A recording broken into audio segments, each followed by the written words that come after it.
ग्रंथालय. एखाद्या राष्ट्राची भरभराट ही तेथील शिक्षणाचा दर्जा कसा आहे यावर सर्वाधिक अवलंबून असते आणि कोणत्याही शिक्षण संस्थेचा दर्जा त्यातील ग्रंथालयांच्या दर्जावर ठरतो. वैदिक कालापासून आपल्याकडे श्रुती आणि स्मृती यांवरच भर दिलेला असल्याने मौखिक परंपराच होती. ज्ञान हे लेखनापेक्षा श्रुती आणि स्मृतींच्या माध्यमातूनच साठवून ठेवले जात असे आणि संक्रमित होत असे. बौद्ध परंपरेच्या भरभराटीच्या काळात आपल्या देशात पाली भाषेतील ज्ञानभांडार जपण्यासाठी नालंदा व तक्षशिला यांसारख्या विद्यापीठांतून प्रचंड ग्रंथालये उभी राहिली. बौद्ध धर्मातील मुख्य ज्ञान हे या ग्रंथालयांच्या माध्यमातून साठवलं गेलं. तिथेच बौद्ध भिक्खू आपल्या शिष्यांना शिकवत असल्याने त्या ग्रंथालयांचा अतिशय चांगला उपयोग तसेच संवर्धन झालं. युरोपात सगळीकडे ज्ञानाचा साठा लेखनाच्या माध्यमातून केला जात असे. यामुळेच डॉक्युमेंटेशनची पद्धत पाश्चात्य जगताची देण आहे. आपल्याकडील मौखिक परंपरांचा एक फायदा असा झाला की हिंदू धर्म, वैदिक धर्म ह्यावर आक्रमण झाल्यावर त्यातील ज्ञान हे पूर्णपणे नष्ट झालं नाही, कारण ते अनेक व्यक्तींच्या डोक्यात होतं. मौखिक परंपरेनं ते संक्रमित होऊन वाचलं. पण बौद्ध धर्माच्या बाबतीत जेव्हा भारतीय उपखंडात परकीय आक्रमणं झाली तेव्हा नालंदा, तक्षशिला ही विद्यापीठे जाळून नष्ट करण्यात आली. तिथल्या बौद्ध भिक्खूंना मारून टाकण्यात आलं. परिणामी बौद्ध धर्माचं मूळ तत्त्वज्ञान भारतीय उपखंडातून नाहीसं झालं. पण हेच तत्त्वज्ञान त्याआधी आशिया खंडातील अतिपूर्वेकडील देशांमध्ये पोहोचल्याने त्यांचं तिकडे संवर्धन झालं. वर नमूद केल्याप्रमाणे इंग्लंड, युरोपात खूप जुनी अशी भव्य ग्रंथालयं अनेक आहेत. इंग्लंडमध्ये असताना केम्ब्रिज विद्यापीठातील युनिव्हर्सिटी लायब्ररी, ट्रिनिटी कॉलेजची म्हणजे न्यूटनच्या काळापासूनच्या असलेली वेन लायब्ररी, ऑक्सफर्ड युनिव्हर्सिटीची बॉडलियन लायब्ररी, लंडनची ब्रिटिश लायब्ररी पाहण्याची संधी मिळाली. या विद्यापीठांच्या दर्जाप्रमाणेच त्यांच्या ग्रंथालयांचा दर्जाही खरंच उत्तम आहे. जेव्हा मी पहिल्यांदा केम्ब्रिज विद्यापीठाची 7 मजली युनिव्हर्सिटी लायब्ररी बघितली त्यावेळी असं वाटलं की हे जगातील सगळ्यात मोठं ग्रंथालय आहे. अश्वमित्र त्याचवेळी मला म्हणाला की केम्ब्रिजच्या युनिव्हर्सिटी लायब्ररीपेक्षा युनिव्हर्सिटी ऑफ टोरंटोची रॉबर्ट्स लायब्ररी चांगली आणि मोठी आहे. त्याची सत्यता रॉबर्ट्स लायब्ररी पाहिली त्यावेळी पटली. खरं तर युरोपातील अनेक जुन्या विद्यापीठांची ग्रंथालयंसुद्धा भव्यदिव्यच आहेत. त्या इमारतींचं बांधकामच आपल्याला 4-5 शतकं मागे घेऊन जातं. ऑक्सफर्डच्या बॉडलियन लायब्ररीत तर मुख्य जमिनीच्या खाली 2 मजले आहेत आणि वर 6 मजल्यांची गोलाकार लायब्ररी पसरली आहे. त्या लायब्ररीचा तो गोलाकार परिसरच खूप मोठा आहे. तिथे जवळजवळ सर्व विषयांवर अनेक दुर्मिळ पुस्तकं, मासिकं, जर्नल्स, हस्तलिखितं तसेच अद्ययावत नवनवीन प्रकाशित होणारी पुस्तकं, जर्नल्स, मासिकं असं सगळं आहे.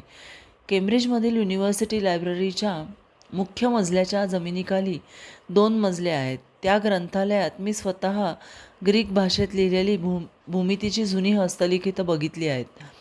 त्याचबरोबर आपल्या भारतीय, संस्कृत, मराठी, तमिळ, बंगाली, हिंदी, उर्दू, तेलुगू यांसारख्या भाषांमधील विविध पुस्तकांची शेल्फ्स पण बघितली आहेत.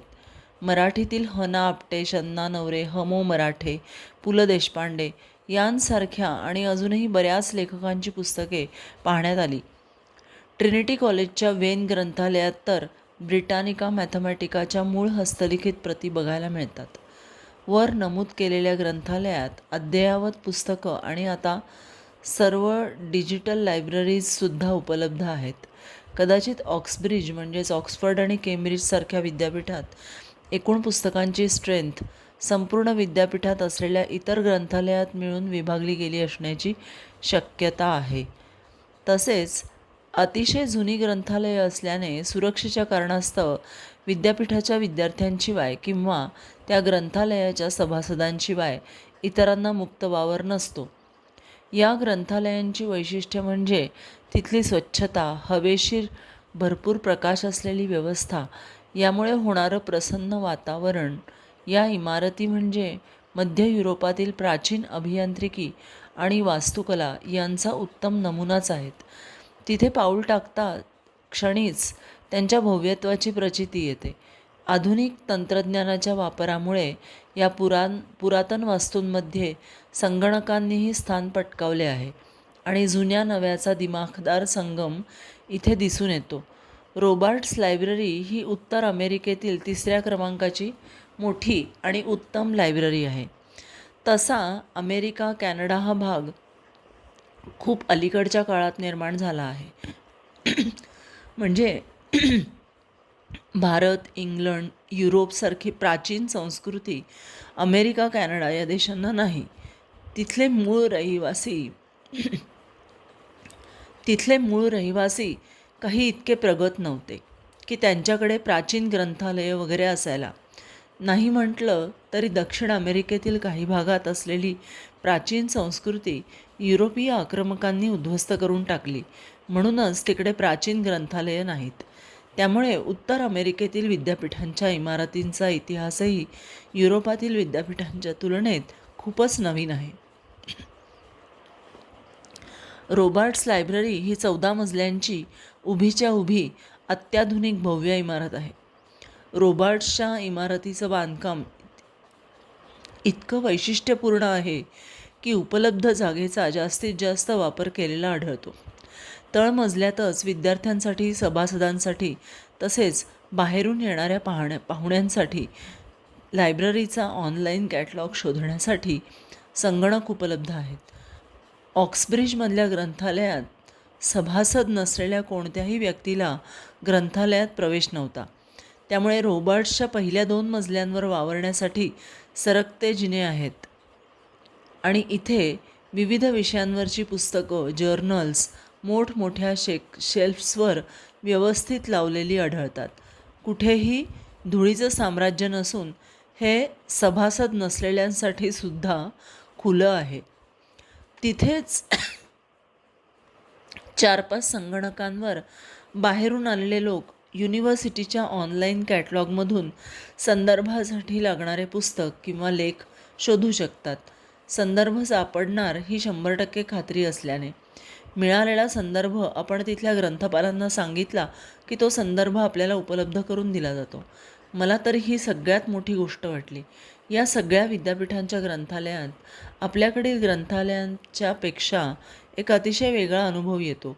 तो म्हणजे आपलं एकदम हसून स्वागत होतं आणि मी आपली काही मदत करू शकतो का हा प्रश्न सुहास्य वदनाने विचारला जातो. हैफा विद्यापीठाचं ग्रंथालय देखील अद्ययावत आहे. विविध विषयांवरील पुस्तके आणि बसण्यास जागा हे तर आहेच, पण तिथे अजून एक विशेष गोष्ट दिसली ती म्हणजे एका प्राध्यापकाने जगातील सगळ्यात मोठ्या लोकशाहीच्या म्हणजेच आपल्या भारतीय निवडणूक प्रक्रियेचा अभ्यास केलेला आहे. या अभ्यासादरम्यान निवडणूक प्रक्रियेचे आणि अतिशय दुर्गम भागात निवडणूक अधिकारी कसे पोहोचतात आणि मतदानाची प्रक्रिया कशी पार पाडते याचे छायाचित्रण केलेले आहे. त्यातील बरीच छायाचित्रे हैफा विद्यापीठाच्या ग्रंथालयाच्या बाहेरून दिसणाऱ्या काचेच्या भिंतींवर लावलेली दिसली. या सगळ्या छायाचित्रांतून भारतातील निवडणूक प्रक्रिया आणि त्यातील गुंतागुंत, अडचणी सर्व काही समजत होतं. ते पाहताना मला आपल्या लोकशाहीचा खूपच अभिमान वाटला. केम्ब्रिजमध्ये युनिव्हर्सिटी कार्डवर आम्हाला सिटी काउन्सिलच्या ग्रंथालयाची मेंबरशिप मोफत मिळत असे, तेव्हा मी ती पण घेतलेली होती. त्या ग्रंथालयाच्या कार्डवर 4 पुस्तके आणि 2 CDs मिळू शकत असत. CDsमध्ये उत्तमोत्तम सिनेमे, डॉक्युमेंटरीज असं सगळं असतं. थिसिस सबमिट करून झाल्यावर मी या ग्रंथालयाचा पुरेपूर वापर करून घेतला. सिटी काउन्सिल ग्रंथालयाच्या बऱ्याच ठिकाणी शाखा होत्या. त्या सर्व शाखा इंटरनेटने जोडलेल्या होत्या. आर्बरी रोडच्या शाखेत मी एक पुस्तक पाहत होते, पण ते त्या शाखेत नव्हतं. तर त्या ग्रंथपालांनी इतर कोणत्या शाखेत आहे का ते आपणहून पाहिलं आणि 2 कॉपीज दुसऱ्या शाखेत उपलब्ध होत्या, तर तिने आपणहून त्यातील एक बुक करून मला दुसऱ्या दिवशी येण्यास सांगितलं. उत्तर स्पेनमधील सिडेरा या छोट्याशा मत्स्योद्योगावर उपजीविका असणाऱ्या अटलांटिक समुद्राच्या काठी असलेल्या गावात देखील आम्हाला चांगलं ग्रंथालय पाहावयास मिळालं. ग्रंथालय छोटंसं म्हणजेच तळमजला प्लस 2 असं 3 मजली होतं. तळमजल्यावरच लहान मुलांचा आणि सीडीज इत्यादीचा विभाग होता. पहिल्या मजल्यावर पुस्तकं तर होतीच, पण वाचकांना तिथेच बसून पुस्तकं वाचण्याची सोय होती. त्याचबरोबर संगणकांची रांग देखील होती. म्हणजे तिथे बसून ग्रंथालयाचे मेंबर्स नेट सर्फिंग करू शकत होते. दुसऱ्या मजल्यावरही पुस्तकं तर होतीच, पण कुणाला स्वतःचा लॅपटॉप घेऊन अभ्यास अथवा काम करत बसायचे असल्यास तसे बसण्याची जागा होती. त्यासाठी वायफाय इंटरनेट देखील उपलब्ध होते. आम्ही ते ग्रंथालय पाहावयास रात्री 7:30 नंतर गेलो होतो. तिथे काही कुटुंबे आपल्या लहान मुलांसह तळमजल्यावरील विभागात दिसली. पुस्तके इश्यू करण्यासाठी चक्क रांग लागलेली होती.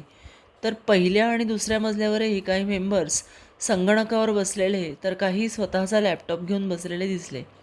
म्हणजे इतक्या लहान गावातही, म्हणजे जिथे लोक फार शिकलेले नाही आहेत आणि फार मोठ्या शिक्षण संस्थाही नाही आहेत, त्यामुळे मोठी शैक्षणिक परंपराही नाही, तरी ग्रंथालयाचा वापर व्यवस्थित होत होता असं जाणवलं.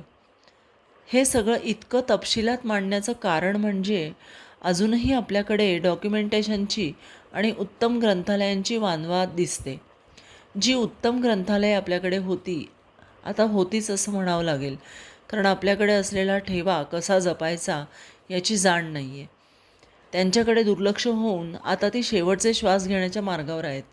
अंधारी जागा, कुबट वास, पुस्तकांवर चढलेली धुळीची पुटं ही आपल्याकडील ग्रंथालयांची वैशिष्ट्ये आहेत.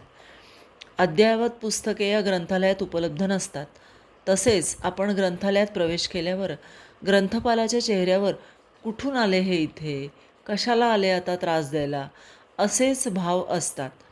दुष्काळात 13वा महिना, तसं अशातच आता टी व्ही, स्मार्टफोन्स आणि इंटरनेटची भर पडल्यामुळे ग्रंथालयातून आणून पुस्तकं वाचणे हा भाग कमी झालेला आहे.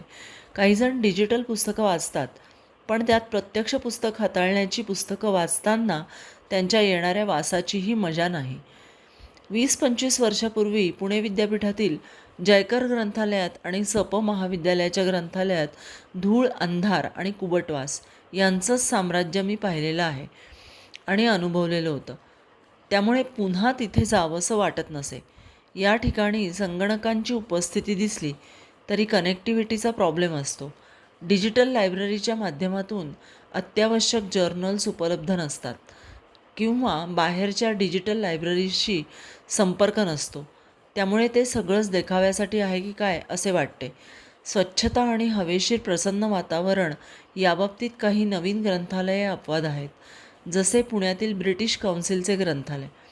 पुण्यातील बालभारती संस्थेचे सरकारी असली तरी ग्रंथालय हे अतिशय असेच नमूद करण्यासारखे छान ग्रंथालय आहे. पण ग्रंथालयाची खरी शोभा ही त्याचा वापर करणारे असतात. त्यामुळे त्यांचीच वानवा असेल तर हीच ग्रंथालये भकास वाटतात.